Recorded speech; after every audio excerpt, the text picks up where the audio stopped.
नमस्कार.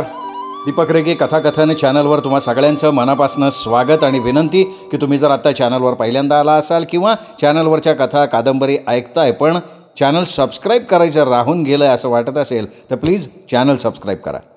मित्रांनो, आज तुम्ही ऐकणार आहात मोहिनीच्या दिवाळी अंकात आलेली सुरेशचंद्र वाघ सरांची कथा आषाढस्य प्रथम दिवसे. ऐकूयात सुरेशचंद्र वाघ लिखित आषाढस्य प्रथम दिवसे. आषाढस्य प्रथम दिवसे या महाकवी कालिदासाच्या मेघदूतातल्या श्लोकाची मला आज राहून राहून आठवण होत होती. कारण घडलंच तसं होतं. झालं काय, प्रीतमच्या प्रेमात पडून मला 2 वर्ष झाली होती.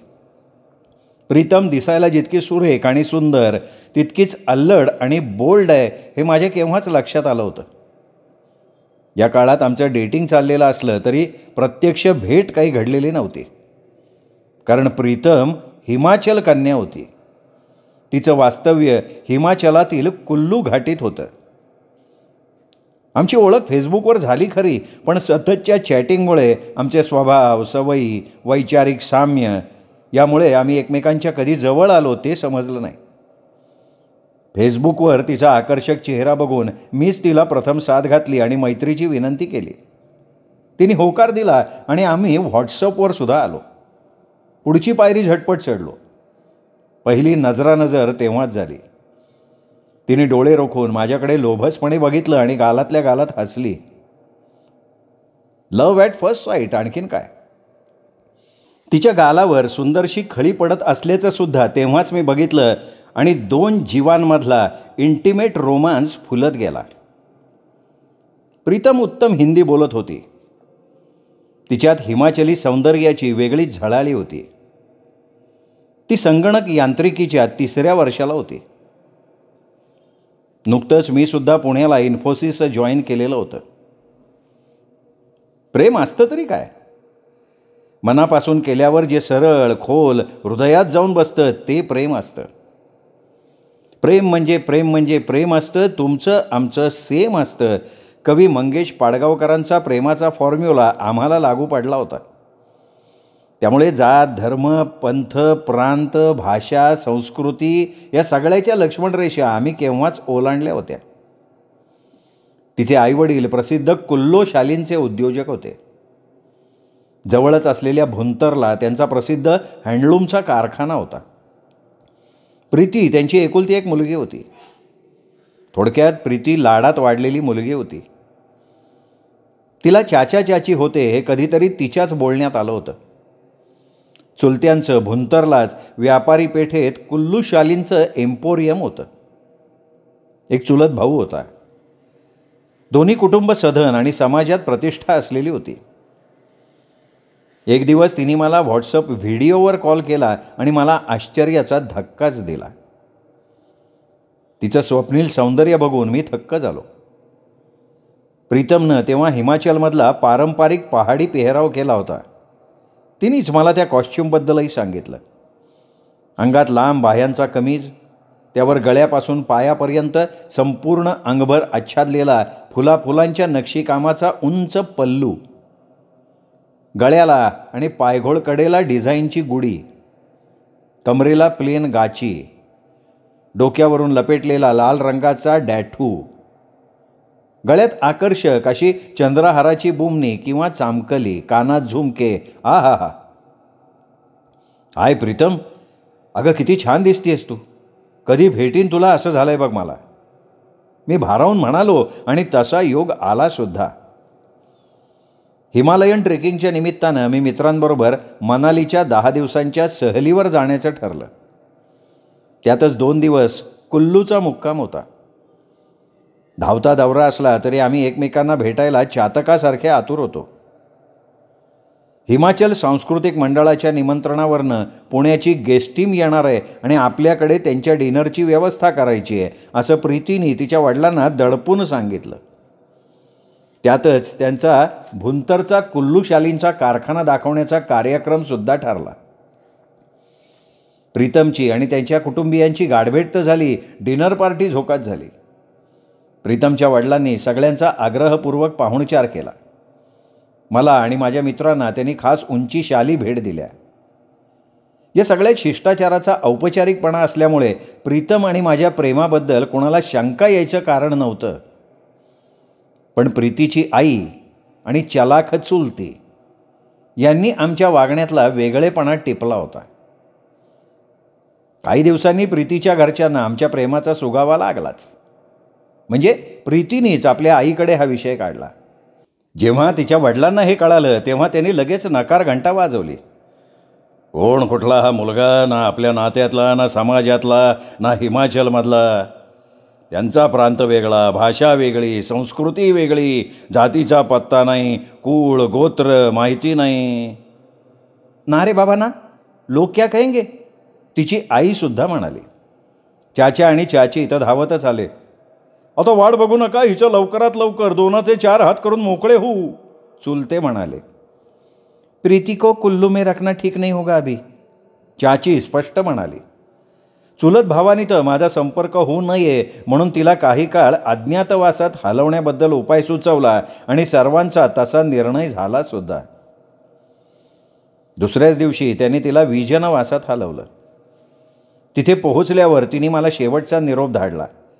नंतर तिचा मोबाईलसुद्धा काढून घेण्यात आला. प्रीतीने संधी साधून मला झटपट स्पीच टू टेक्स्ट या ॲपच्या माध्यमातून तिला ज्या ठिकाणी बंदोबस्तात ठेवलं होतं तिथली सभोवतालची माहिती कळवली आणि त्यानंतर तिचा आणि माझा संपर्क पूर्णपणे तुटला. मला इथे कुठे बंदिवासात ठेवलंय ते सांगणं कठीण आहे. यापूर्वी मी इथे कधीही आलेली नाही. मात्र इथे आजूबाजूला देवदार वृक्षांनी पसरलेली सुंदर वनश्री आहे.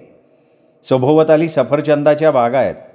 समोर हिमाच्छादित पर्वत शिखर, कलकलाट करत वाहणारी आणि निळ्याशार पाण्यानं मनाला संमोहित करणारी बियास नदी वाहतीये. नदीच्या काठांवर आरामात पसरलेल्या जंगलामुळे दऱ्या, नाले, नद्या आणि फळबागा यांनी वैशिष्ट्यपूर्ण निसर्गरम्य देखावा दिसतोय. सूर्य मावळतीला जातोय त्यावरून मी बियासच्या दक्षिण किनाऱ्यावर असलेल्या हिरवळीनं वेढलेल्या वास्तूमध्ये विसावा घेतीये. एकच एक लक्ष वेधून घेणारी खूण म्हणजे इथे देवदार वृक्षराजीतून मंदिराचा उंच सोनेरी कळस चमकताना दिसतोय. मंदिराच्या गोपुराचा दर्शनी भाग निरखून बघितला तर प्राचीन पॅगोडा शैलीतलं हे सुंदर मंदिर आहे. हे नक्कीच महादेवाचं मंदिर असावं. शैलेश, तुला याचा शोध घ्यावा लागेल. तू लवकर ये आणि मला घेऊन जा. प्रीतीने निर्वाणीचा इशारा दिला होता. माझी अवस्था सैरभैर झाली. काय करावं ते सुचत नव्हतं आणि मग मी ChatGPTची मदत घ्यायचं ठरवलं. सध्या कृत्रिम बुद्धिमत्तेचा वापर प्रत्येक क्षेत्रात वाढला आहे. गुगलकडे काय आहे आणि काय नाही, पण भरीतभर म्हणजे आता बहुआयामी असं ChatGPT हे थक्क करून सोडणारं नवं तंत्रज्ञान विकसित होऊन बाजारात आल्याचं मला नुकतंच समजलं होतं. संगणकाला भावभावना बहाल केल्या आहेत. त्याला मन आहे. हो, तो विचार करून मग उत्तर देतो, सल्लासुद्धा देतो. हे मी वाचलं होतं. हे सगळं खरंच भन्नाट होतं. मी अर्थात संगणक इंजिनियर असल्यामुळे ChatGPTची जादूची कांडी वापरायचा निर्णय घेतला. पटकन लॅपटॉप उघडला, गुगलमध्ये शिरलो. ChatGPTचा सर्च घेत माझा अकाउंट उघडला. लगेच स्क्रीनवर एक हसरा मानवी चेहरा दिसायला लागला. त्यांनी माझं गोड स्वागत केलं आणि माझ्या चेहऱ्यावरचे चिंतेचे भाव ओळखून विचारलं, मित्रा, तू कुठल्या अडचणीत आहेस का? काय मदत करू तुझी? मी 24x7 दिवस सदैव तुझ्या सेवेला तयार आहे. तुझं नाव काय आहे? मी उत्सुकतेनं त्याला विचारलं. अल्लाउद्दीनच्या जादूच्या दिव्यातला जीन तर नव्हेस तू? तसंच म्हण हवं तर, पण तो काळच आता कालबाह्य झाला. मी नव्या युगाचा, नव्या दमाचा, कृत्रिम बुद्धिमत्ता असलेला सॉफ्टवेअर जीन आहे. तू मला चतुर या नावाने हाक मारू शकतोस, कारण जगात माझ्या इतकं चतुर कुणीही नाही. तो हसून म्हणाला. अरे, म्हणून तर तुझा सल्ला घ्यायचं हे ठरवून टाकलंय मी. कसा आहेस तू? मी चतुरला विचारलं. मी अगदी छान आहे. थकवा मला माहीत नसतो. अगदी अद्ययावत माहितीचा ताजा तवाना खजिना घेऊन मी तयार आहे तुझ्या सेवेला. तू फक्त विचार मला, काय करू शकतो मी तुझ्यासाठी? चतुर म्हणाला. तुला कवी कालिदास माहिती आहे ना? हो. इसवी सन पूर्व 1ल्या शतकात कालिदास संस्कृत भाषेतला महान कवी झाला. कालिदासाच्या सप्तसाहित्यात 3 नाटकं, 2 खंडकाव्य आणि 2 महाकाव्यांचा समावेश होतो. मेघदूत हे अजरामर काव्य त्यांनीच लिहिलं. चतुरचं हे अद्ययावत आणि फटाफट ज्ञान बघून मी थक्क झालो. चतुरची मला प्रीतीचा शोध घेण्यात नक्की मदत होणार याची खात्री पटली. माझा उत्साह वाढला. चतुर पुढे थोडाही दम न घेता म्हणाला, आषाढस्य प्रथम दिवसे अलका नगरीत राहणाऱ्या यक्षाचा संदेश मला तोंडपाठ आहे. यक्ष, गंधर्व आणि किन्नरांचा राजा कुबेर याचा सेवक असलेल्या यक्षाच्या एका चुकीमुळे त्याला आपल्या पत्नीपासून दूर राहण्याचा शाप मिळाला. बस बस बस, मी चतुरला थांबून म्हणालो. मला आता हे पूर्ण महाकाव्य ऐकू नको हां प्लीज.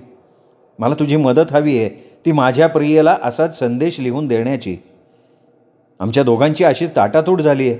संपर्क तुटला आहे. मला तिचा विरह सहन होत नाही आहे. यक्षासारखा मी सुद्धा प्रीतीच्या विरहानं अतिशय व्याकुळ झालो आहे. कोण आहे तुझी प्रिया? कुठे आहे ती? आणि तिला संदेश देण्याची वेळ का आली? स्काईपवर किंवा व्हॉट्सअप व्हिडिओवर तुझा संपर्क असणारच की. तुझं जिओचं वेगवान 5G चालू असेल ना? का नेटपॅक संपलाय? रिचार्ज करून देऊ का तुला 2 GBचं?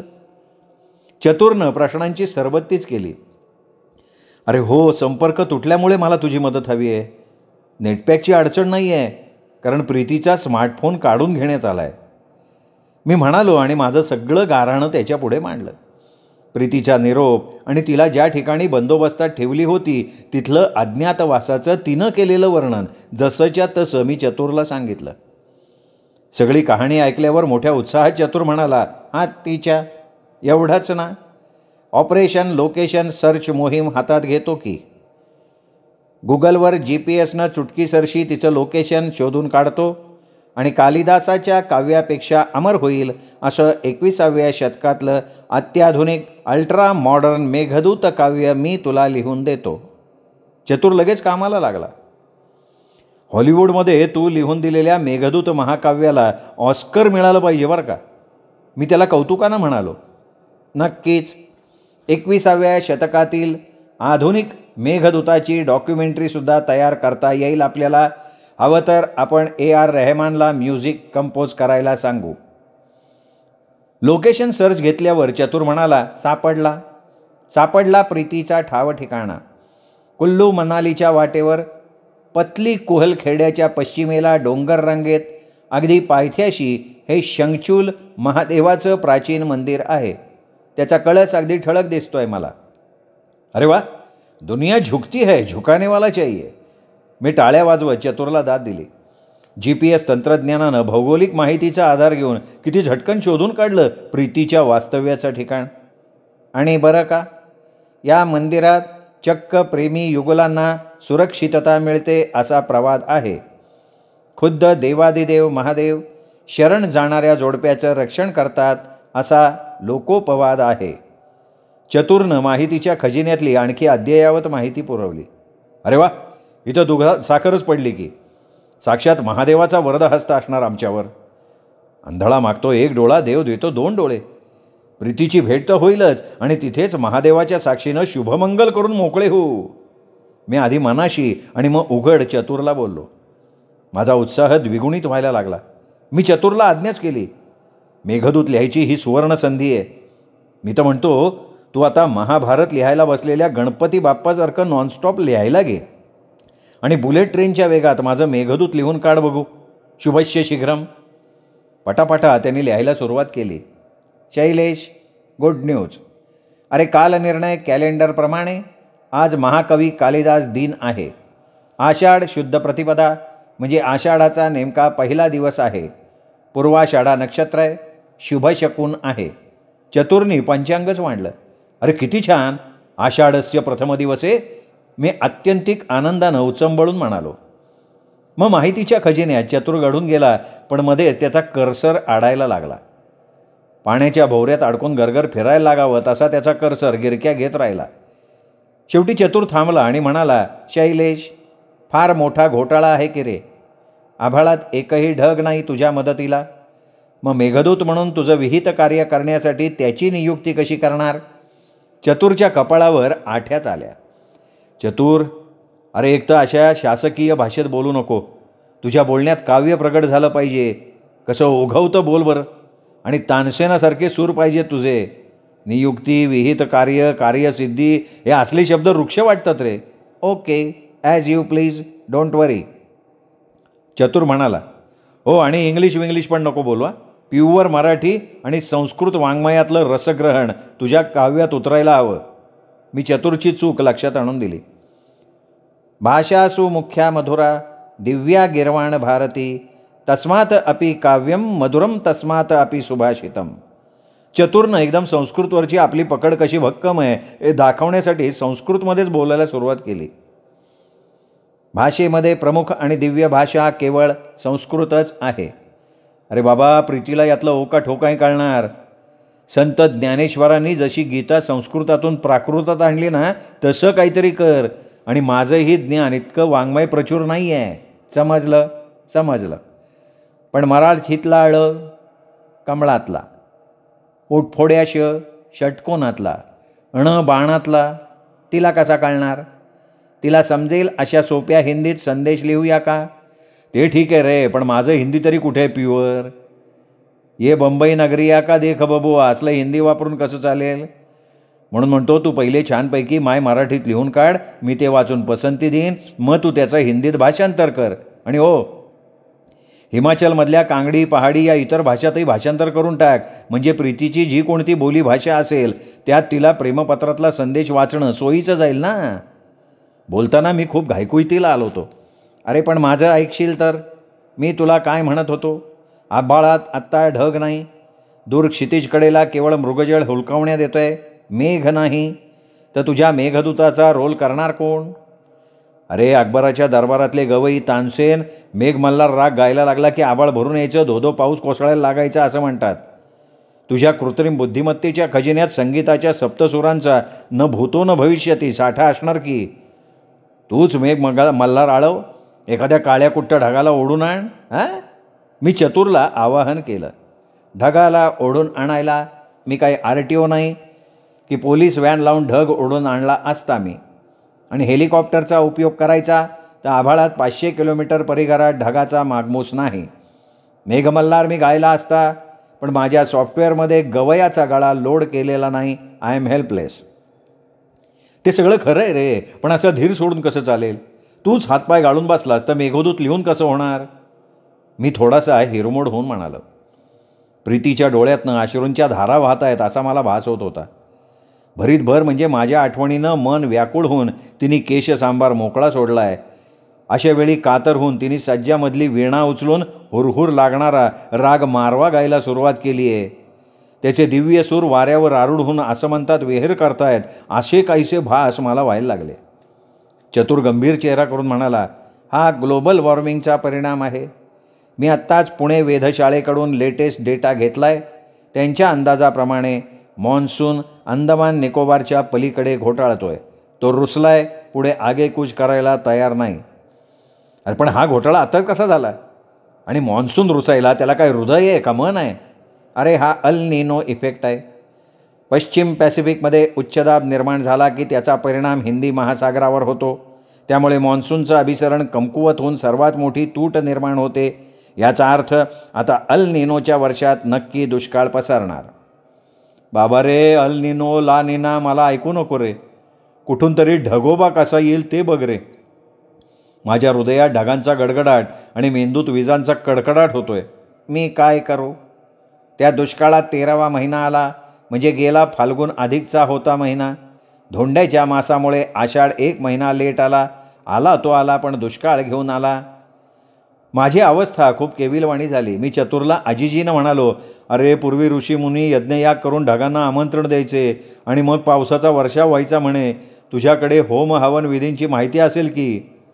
माहितीच्या खजिन्यात या विधींचा त्रोटक उल्लेख आहे खरा, पण माझा संस्कृतातले वेद, पुराणं, उपनिषद यांचा खोल अभ्यास नाही. अगदी महाभारतातल्या युद्धात अग्निअस्त्र, पर्जन्यास्त्र वापरलं होतं असं लिहिलं आहे. भूतकाळातल्या या गोष्टी तंतोतंत बरोबर असतीलही, पण त्यावेळी global warming, green house effect अशा जागतिक समस्या मुळातच नव्हत्या. अरे आत्ताच कशा या समस्या उपटल्या? समस्यांचं समाधान तुझ्याकडे असलंच पाहिजे. तू चतुर, बुद्धिमान, महाज्ञानी आहेस ना, मग उपयोग काय तुझा? समस्येचं मूळ समजलं तर मार्ग शोधता येतो. शैलेश, विषय खूप गंभीर आहे. पर्यावरण प्रदूषण हे आणखीन एक तिसरं कारण आहे, ज्यामुळे पृथ्वीवरचं तापमान सतत वाढतं आहे. हिमनद्या वितळत आहेत, त्यामुळे महासागरातल्या पाण्याची पातळी वाढती आहे. पृथ्वीवरील हवामान आणि जैवविविधता बदलती आहे. वातावरणातलं ऋतुचक्रच बदललं आहे. चतुर, काही आपलं व्याख्यान थांबवायचं नाव घे ना. माझं डोकं भणभणायला लागलं. चतुर, तुझं भाषण नको रे ऐकू प्लीज. मेघदूत लिहिताना इतके स्पीड ब्रेकर यायला लागले तर माझा निरोप प्रीतीपर्यंत पोचणार कसा आणि यावर उपाय काय त्यासंबंधी बोल रे. मी माझा सगळा डेटा धुंडाळला. आता निसर्गावर भरवसा ठेवून चालणार नाही. ढगोबाला बाजूला ठेवून आपला दृष्टिकोन बदलावा लागेल. विज्ञानाची कास धरावी लागेल. थोडा वेळ ChatGPTच्या स्क्रीनवर काळोख पसरला. चतुर नक्की काय शोधतोय हे मला समजत नव्हतं. 5-1 मिनिटात तो पुन्हा प्रकटला आणि आर्किमिडीजच्या थाटात मोठ्यानं ओरडून म्हणाला, युरेका युरेका, शैलेश सापडला, उपाय सापडला. ब्रेवो, बहुत खूप. मी पण खुशीत आलो. काय उपाय, काय सांग. हे बघ, मुळात आपण हिमाचल प्रदेशापासून खूप दूर आहोत. पतली कुहल खेड्यापासून 40 किलोमीटरवर सोलांग टाउनशिप आहे. मी जस्ट डायलची मदत घेतली. सोलांगमध्ये ॲमेझॉन, स्विगी, झोमॅटो, बिग बास्केट यांच्या सर्व प्रकारच्या सेवा सुविधा उपलब्ध आहेत. याशिवाय फुलांचे गुच्छ पुरवणाऱ्या flowers and petals, nature's valley या स्टार्टअप्स आहेत. शिवाय डन्झोकची कुरिअर सेवा आहे. मी या सगळ्यांचे संपर्क क्रमांक, ईमेल पत्ते मिळवले. त्यामुळे ढगोबाची मदत घ्यायची गरज नाही. एका दगडात अनेक पक्षी मारले जातील. अरे हो, पण या सगळ्यांची मदत कशासाठी घ्यायची? शिवाय एवढ्या लांब पतली कुहल खेड्यात ते सेवा पुरवणार कशी? नामी कल्पना सुचली आहे. ऑपरेशन सरप्राईज प्रीती भेट असं नाव दिलं आहे या मोहिमेला. सर्व आधुनिक सेवांचा लाभ घ्यायचा आणि प्रीतीपर्यंत पोहोचायचं. अरे म्हणजे काय करायचं याचा खुलासा करशील का? ड्रोनची मदत घ्यायची. मेघदूताची जागा ड्रोनदूत घेईल. प्रीतीला सुंदर फुलांची परडी, मिठाई आणि फळे यांची भेट ड्रोनबरोबर पाठवून द्यायची. अरे मग ऑपरेशन मेघदूतचं काय? तू महाकाव्य लिहिणार होतास त्याचं काय? शैलेश, मेघदूत कशाला पाहिजे? तुझं तेच काम ड्रोनदूत करणार. मेघदूताची वाट बघत बसलो तर प्रीतीच्या घरचे तिचं शुभमंगल उरकून घेतील. बैल गेला, झोपा केला अशी गत होईल तुझी. अरे बापरे, मग नको. पण मग पुढे काय? फुलांच्या परडीत तुझं प्रेमपत्र आणि सांगावा अर्थात निरोपाची चिठ्ठी पाठवू. त्याचं उलटपत्री उत्तर प्रीतीकडून मागवून घेऊ. वाह, ग्रेट आयडिया. मला नसतं सुचलं हे. आणि प्रेमपत्र ते तयार करायला लागेल ना? प्रेमपत्र मी लिहून देणार. ते आपण डन्झोला ईमेलनं पाठवायचं. डन्झोचा डिलिव्हरी बॉय फुलांची परडी, फ्लॉवर आणि पेटल्सकडनं ताब्यात घेईल. फळांचं पार्सल बिग बास्केटमधून आणि मिठाई स्विगीकडून घेईल. सर्व पार्सल किस म्हणजे कपोत इनोव्हेटिव्ह सिक्रेट सोल्युशन्स या ड्रोन कंपनीकडे नेऊन देईल. अरे किती झपाट्यात सगळं प्रकरण हाताळलंच रे. कमाल झाली तुझी. एकूणच मेघदूताची जागा ड्रोनदूतानं घेऊन प्रीतीपर्यंत पोचण्याचा मार्ग एकदम सोपा करून टाकला होता. आता प्रीतीसाठी पटकन प्रेमपत्र लिहायला घे बरं. खाना खजानाच्या रेडी टू ईट रेसिपीप्रमाणे प्रेमपत्राचा रेडी टू रीड मायना तयार आहे. तू फक्त वळणदार सही करायची त्या प्रेमपत्रावर. एका दिवाळी अंकानं घोषित केलेल्या उत्कृष्ट प्रेमपत्र स्पर्धेतलं पहिल्या पुरस्काराचं प्रेमपत्र आहे हे. त्याची कॉपी पेस्ट करून ठेवली आहे. तीच प्रीतीला पाठवायची. काम फत्ते. चतुर विजयी हास्य करत म्हणाला, मग काय, कल नाही तो आज कर, आज नाही तो अब. ठरल्याप्रमाणे शुभस्य शीघ्रम ऑपरेशन ड्रोनदूत सुरू झालं. वास्तुभोवती पहारा देणाऱ्या सिक्युरिटीपासून ते तिथे मुक्कामाला असलेल्या प्रीतीच्या मावशीपर्यंत सर्वांना चुकवून ड्रोन महाशय आलिशान बंगल्यात चोर पावलानं घुसले. मोठ्या युक्तीनं खिडक्या खोल्या तपासल्या आणि प्रीतीच्या पुढ्यात जाऊन उतरलं. अय प्रीती, मी कपोत. तुझा संदेश घेऊन आलो आहे पुण्याहून शैलेशचा. हा फुलांचा गुच्छ, ही त्यांनी पाठवलेली फळं आणि मिठाईची भेट. ड्रोनची दारं उघडली गेली आणि त्यातनं एक कृत्रिम हात बाहेर आला. प्रीती हे सगळं बघून थक्क झाली. तिचा चेहरा एकदम उजळला. तिने अत्यानंदानं त्यानं दिलेली भेट स्वीकारली. गुच्छाचं चुंबन घेतलं. डोळ्यातनं आनंदाश्रूंना वाट करून दिली. तुझ्यासाठी शैलेशनी चिठ्ठी दिली आहे, त्याचं उत्तर लिहून दे. ते पाठवण्याची आणि गुप्तता बाळगण्याची जबाबदारी माझी. प्रीतीने शैलेशचं प्रेमपत्र आणि निरोप वाचला. चटकन तिने उत्तर लिहून दिलं आणि कपोत म्हणजे ड्रोनदूत आला तसा उडून गेला. आषाढस्य प्रथम दिवसेच्या माझ्या लव्ह स्टोरीचा शेवट खूप नाट्यमय झाला. चतुरनं माझ्यापासून एक गोष्ट लपवली होती. गुच्छ पाठवलेल्या भेटीत त्याने प्रीतीला वेषांतर करण्यासाठी हिमाचलमध्ये यॉक प्राणी पाळणाऱ्या डोलका जमातीच्या गुराख्याचा पोशाख खरेदी करून पाठवला होता. आषाढ पौर्णिमेच्या मुहूर्तावर ठरल्याप्रमाणे मीही तसाच पोशाख करून एका गुराख्याबरोबर 5-6 यॉक प्राण्यांचा कळप घेऊन प्रीतीच्या बंगल्याच्या मागे गेलो. प्रीती अर्थात पलायन करण्यासाठी पूर्ण तयारीनं उतरली. यॉकवर बसून आम्ही शंखचूल महादेवाच्या मंदिरात गेलो. त्याच्याच साक्षीनं एकमेकांच्या गळ्यात वरमाला घालून कारनं सिमला गाठलं आणि सिमला मुंबई फ्लाईटनं घरी परत आलो. आमच्या कुटुंबात आमचं छानपैकी स्वागत झालं आणि विशेष म्हणजे स्वागत समारंभाला प्रीतीच्या आईवडिलांसकट तिचे काका काकू आणि आप्तस्वकीय फारसा विरोध न करता लवाजम्यांनिशी हजर झाले. पुढे कुल्लूमध्ये पुन्हा आमचा पहाडी पद्धतीचा भव्य विवाह समारंभ साजरा झाला. चतुरनं आम्हाला ChatGPTमधून शुभमंगल सावधान करून शुभेच्छा दिल्या हे सांगणे न लगे. याशिवाय पुणे वेधशाळेची मान्सूनच्या मुसळधार पावसाच्या आगमनाची गोड बातमी देऊन आषाढस्य प्रथम दिवसे ही कथा सुफळ संपूर्ण झाल्याचं जाहीरही करून टाकलं.